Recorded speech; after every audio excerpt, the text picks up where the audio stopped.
Living with a Dog. Chapter 1. The Day Everything Changed. There is a moment somewhere between deciding you want a dog and actually bringing one home where you genuinely believe your life is about to get a little more complicated, maybe a little noisier, maybe a little less tidy around the edges. You have no idea. You have absolutely no idea how completely, wonderfully, irreversibly your life is about to change. For some people it starts with a puppy. A tiny, impossible thing that fits in the palm of your hand and smells like warm bread and mischief. For others, it starts with a rescue, an older dog with tired eyes and a past you will never fully know, who climbs into your car and rests their head on your knee as if they have been waiting their whole life to do exactly that. However it begins with a look. Dogs have a way of looking at you that no other creature on earth can replicate. It is not the blank stare of a fish or the calculating gaze of a cat, though cats have their own particular magic. A dog looks at you the way the sun looks at a garden, fully, warmly, without condition or hesitation. And somewhere in that first real look, something shifts inside you, something you did not know was locked quietly unlocks. You think, oh, I see. This is what I was missing. This is a story about that, about the muddy paws and the early mornings, about the way a dog can turn a house into a home simply by existing in it, about loneliness and companionship, about grief and healing, about the ordinary miracle of sharing your life with another creature who asks for nothing except your presence and your kindness. This is a story about living with a dog. And once you have done it, truly done it, let them all the way in, given them the good spot on the sofa, learned the particular pitch of bark that means squirrel versus stranger, slept through their dreams and woken to their weight against your legs, you will wonder how you ever lived any other way.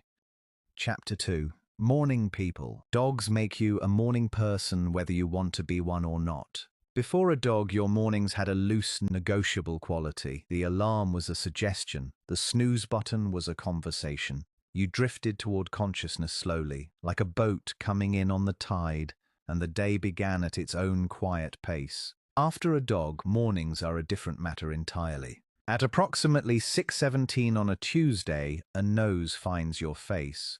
Cold and precise, it touches your cheek with the gentle insistence of someone who has been waiting very patiently and feels that patience has now officially run its course.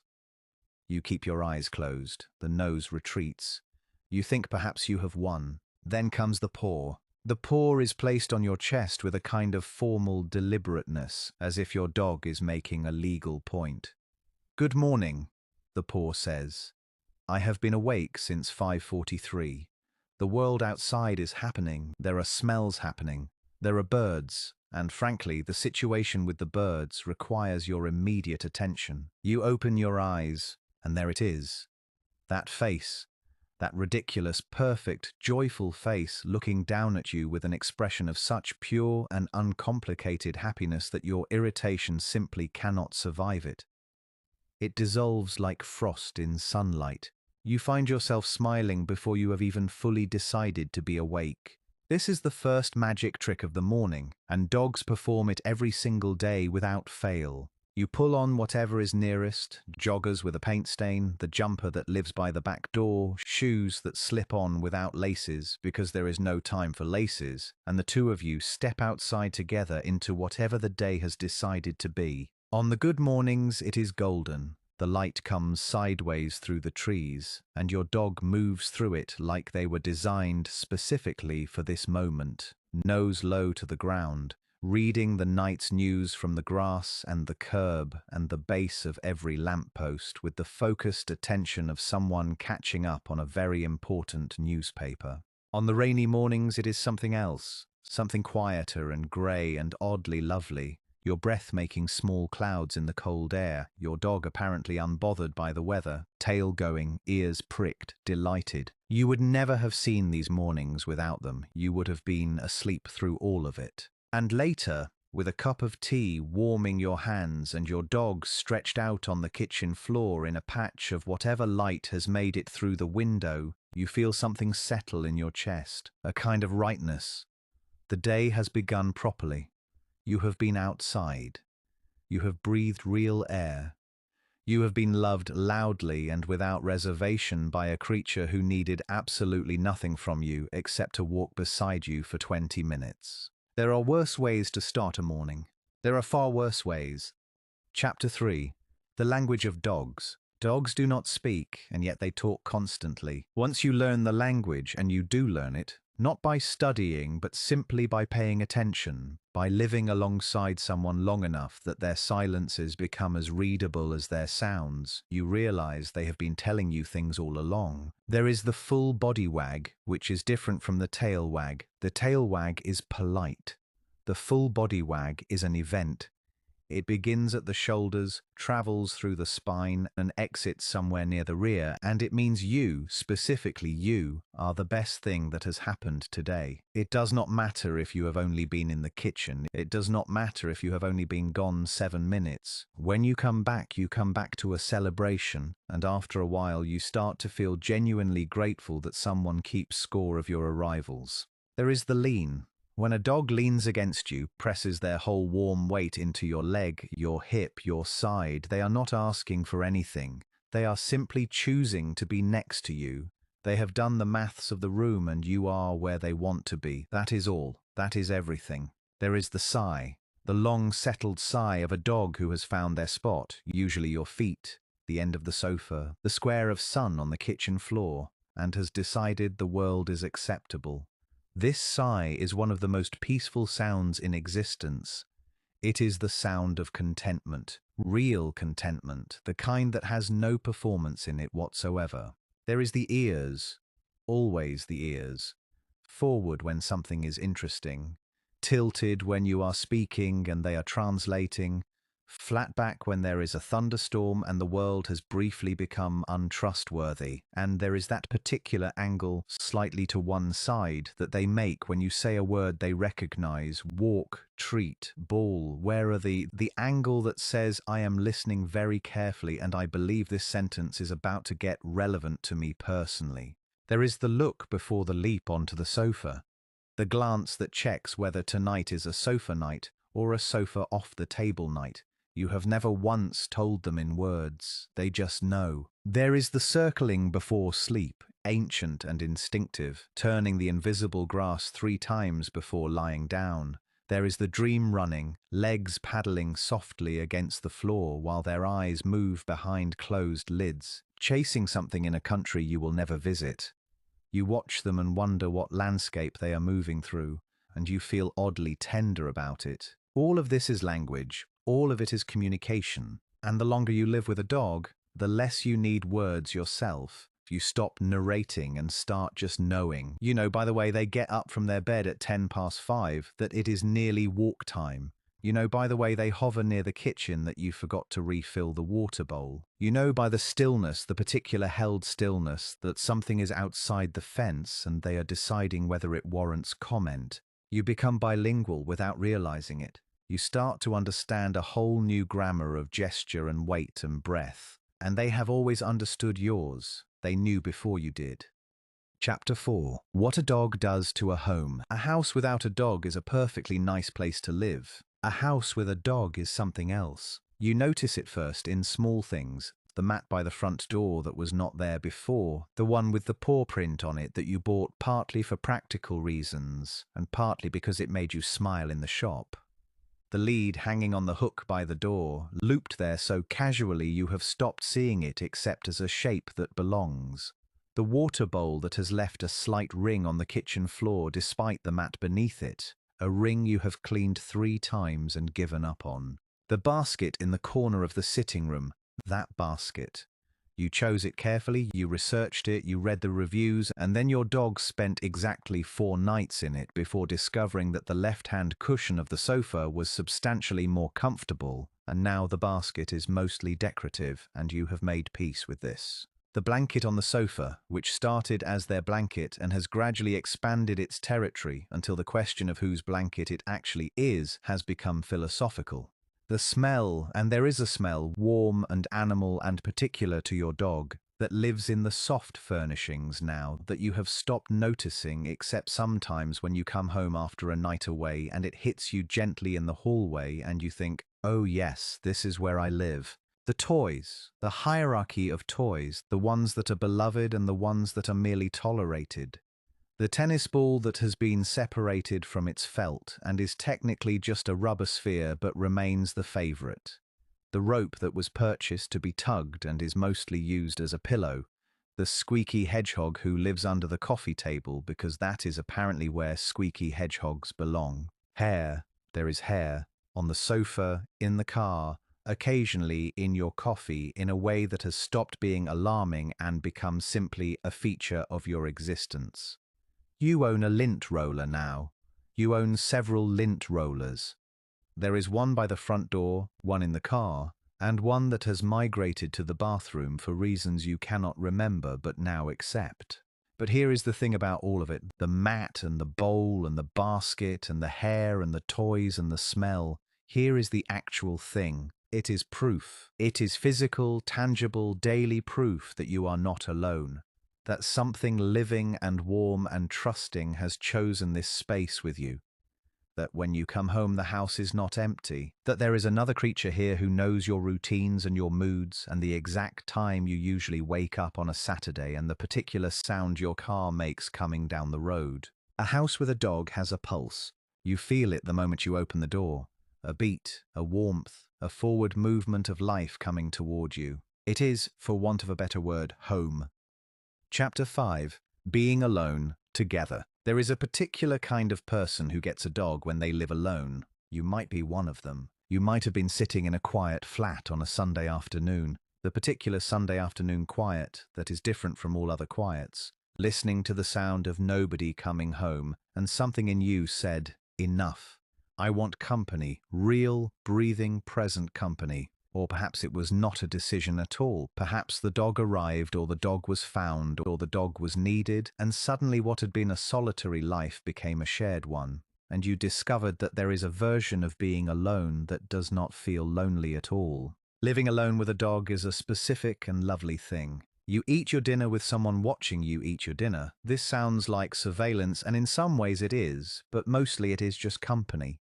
The eyes across the room. The interested participant in your evening. You find yourself narrating things aloud. What shall we do tonight, you say? Not rhetorically. To your dog, specifically. And your dog's ears do the thing, the interested thing, and you have a conversation of sorts, one that requires a generous interpretation of conversation, but nonetheless. You make 2 cups of tea and remember there is nobody else to give the second one to. And this used to be the moment the silence pressed down, and now the silence is just silence because the room contains a dog in it, and a room that contains a dog is not truly silent. It breathes. You come home to someone who is always pleased to see you. Always. This is not a small thing. This is, if you ask a person who lives alone with a dog, often the thing they mention first. Not the walks or the company or the love, though all of those. But that simple, daily, reliable fact of being met at the door. There is no bad day that a dog cannot soften. You come in carrying whatever the day has left on you, its weight and its irritations and its small disappointments, and you close the door behind you, and before you have even taken off your coat, something warm is pressing against your legs and wagging and telling you without a single word that you are home and you are welcome, and whatever happened out there, in here you are simply yourself, and that is enough. You talk to them, of course you talk to them. You tell them about your day, about the meeting that went sideways and the email you have been putting off and the strange thing the woman on the tube said. Your dog listens with what appears to be genuine interest and zero judgment, and somehow that is exactly right. Not advice, not perspective, just witness, just presence. On the nights when sleep is difficult, you reach out in the dark and there is warmth there. Solid and breathing and unconcerned with whatever your mind has decided to worry about at 2 in the morning. You match your breathing to theirs.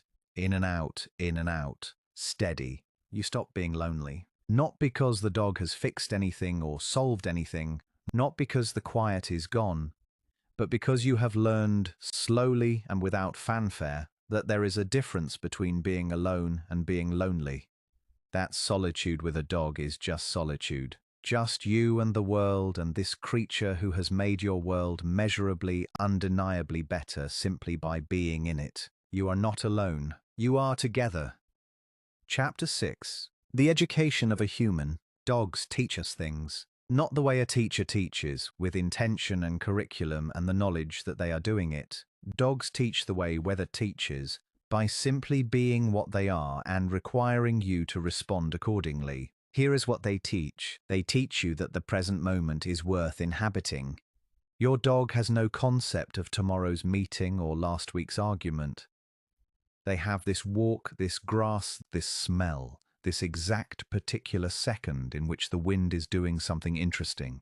They are entirely, completely here, and somewhere in their 10th month with you, or their 2nd year, or somewhere in the middle of an ordinary Tuesday walk, you start to feel what that is like. Your thoughts quiet, your feet find the ground. The sky is quite a color today. You had not noticed. They teach you routine, and then they teach you why routine matters. The morning walk, the evening walk, the bowl that needs filling, the door that needs opening. This is not restriction, this is rhythm.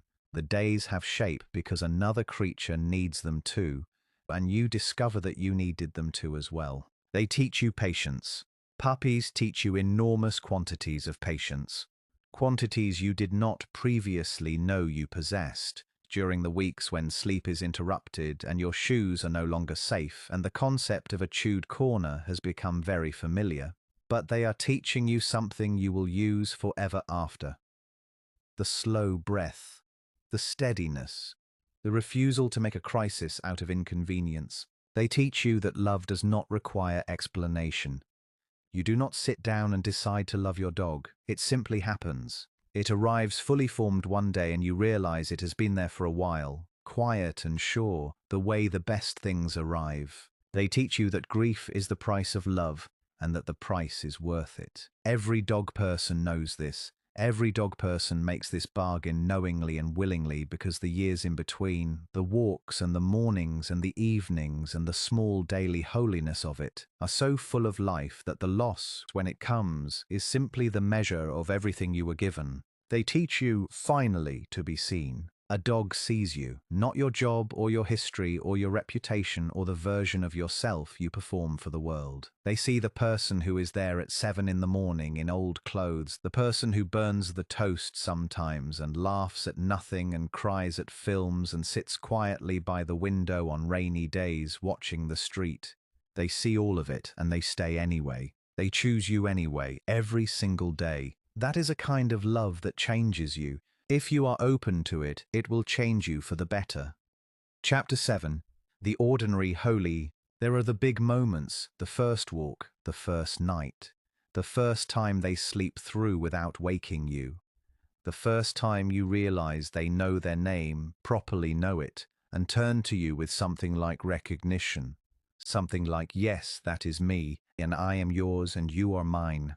But mostly it is the small things. The way they wait for you outside the bathroom door, not urgently, not desperately, just waiting, because where you go they tend to go, and while the bathroom is evidently private, the corridor directly outside it is fair territory. The way they appear whenever you open the fridge, appearing from nowhere, from several rooms away, with the calm certainty of someone who has correctly identified where the interesting things happen.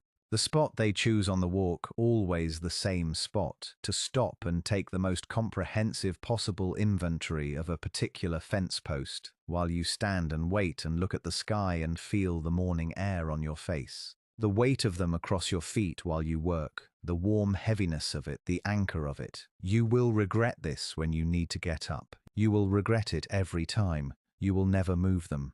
The way they greet you even when you have only gone to the end of the garden. Brief absences and long absences receive the same welcome. You are you and you have returned, and this is worth noting. The games that have developed over months into something with rules that were never agreed upon and yet are clearly understood by both parties. The game with the tennis ball and the particular corner of the garden. The game that involves your socks and a great deal of indignity. The game where you pretend not to have noticed the toy they have brought you and they push it closer with their nose until pretending becomes impossible. The evenings, the television on and not really watched, the room warm, the lamp making the light soft, and your dog beside you or across you or somewhere near you, breathing slowly, dreaming quietly, and you think, this is it. This exact thing. This is what a good life feels like. Not dramatic, not achieved, not arrived at, just this. The ordinary holy. The small daily grace of living alongside something that loves you completely and asks only that you show up reliably with your whole self and a lead and perhaps occasionally a treat, and in return, gives you its whole life, every last day of it. Chapter 8. What they leave behind. We do not talk enough about the end. Or perhaps we talk about it too much in the abstract and not enough in the truth of it. In dog communities and conversations, the phrase is often said with a heaviness that means everyone knows. Everyone has been there or is bracing for it. This particular kind of love always ends this particular way, and we choose it anyway. We choose it knowing. When a dog dies, the silence comes back. Not the same silence as before. Not the empty house silence you might have lived in before them. A different silence, heavier, shaped like something. Shaped like the sound of paws on the kitchen floor that you keep half hearing for weeks afterward. Shaped like the lead on the hook that you cannot yet move. Shaped like the bowl you keep meaning to put away and instead keep washing even though there is no reason to wash it. The house is full of them still. Every corner has a memory in it. The dent in the sofa cushion. The scratch on the back door from years of asking to come in. The garden, because dogs do something to a garden, something about where they ran and where they like to sit in the sun. And you look at those places now and they are just grass, but they are not just grass. Grief for a dog is real grief. It is allowed to be real grief. You do not need to qualify it or apologize for it or explain to anyone why you are this sad about an animal. You are this sad because you loved something completely and lost it completely, and that is one of the most human experiences there is. But here is also what they leave behind. They leave you changed. You are a more patient person than you were. You are more present. You know how to walk quietly in the morning and how to be still and how to sit with another creature without needing to fill the silence. You know the names of the other dog walkers at the park, even though you may not know their own names, only their dogs' names, which is a kind of community, peculiar and lovely. You know what unconditional means now. You know it in your body, not just your mind. You know what it is to be loved without performance or condition, to be chosen every day not for what you can offer, but for who you simply are. They leave that in you. And many people, after a time, after the grief has softened from sharp to aching to tender, after they have lived in the quiet for a while and felt all of what it holds, many people find themselves at a rescue center or looking at listings or sitting with a friend whose dog has had puppies, and they feel it again. That recognition, that not to replace, never to replace, but to do it again, to make the bargain again. To say yes, knowing the whole of it, the muddy paws and the early mornings and the hair and the end that comes too soon. Yes to all of it, because the years in between are so full of living that there is simply no question. Chapter 9. A dog is a life. Let us say it plainly, finally. A dog is a life, a small and complete and entire life that chooses to run alongside yours, that finds in you their whole world and gives you back, in return, a version of yourself you did not know was possible. More patient, more present, more able to walk out on a cold morning and find the sky beautiful. They do not care what you earn or what you own or whether the house is tidy. They care that you come home. They care that you are there. They will love you on your worst days with the same quality of love they give you on your best. And this steady and unearned constancy is something that most of us are frankly not accustomed to and are always a little undone by. People who have never lived with a dog sometimes wonder what the fuss is about. You could tell them. You could try. But it is one of those things, perhaps, that must be lived to be understood. The specific texture of it. The way it gets into everything. The way the shape of your days organizes itself around another creature's needs, and the way that turns out to be one of the better things that ever happened to your days. There will be shoes, there will be mornings you would rather not be having and walks you would rather not be taking, and there will be the bill from the vet that makes your heart briefly stop, and there will be the end that comes to all of them too soon. And there will be this, a warm weight at your feet, a sound of breathing in the dark, A face at the door when you come home. A walk in the morning light with the world still quiet and your dog reading the air and the sun coming up, and somewhere inside you, settled and certain, that feeling. The good life feeling. The I am not alone and the world is beautiful and something loves me and I love something back feeling. That is what a dog gives you. That is what living with a dog means. Every ordinary, extraordinary, unrepeatable day of it. The end. Thank you for listening. If this story found you, perhaps you already know what it means to share your life with a dog. Give them a little extra tonight. They will not know why, but they will feel it. They always do.